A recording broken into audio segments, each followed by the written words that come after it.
Jeepney driver naman po tiklo sa buy bus sa San Carlos City, 306,000 pesos na halaga ng shabu na kumpiska. Para sa detalye ng balitang yan, kasama natin Idol Kate Dispo. 104.7 IFM Report.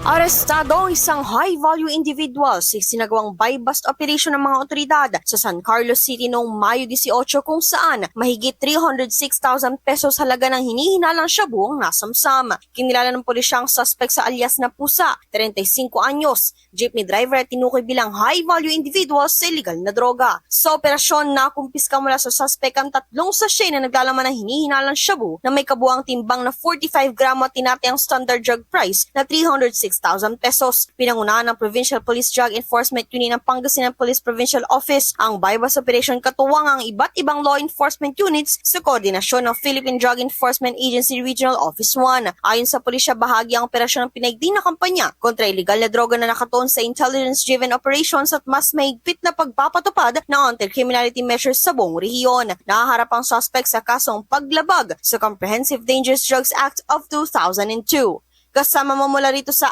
IFM Dagupan, ako po si Idol Kate Dispo Tatak, IFM. IFM News. IFM News. IFM News.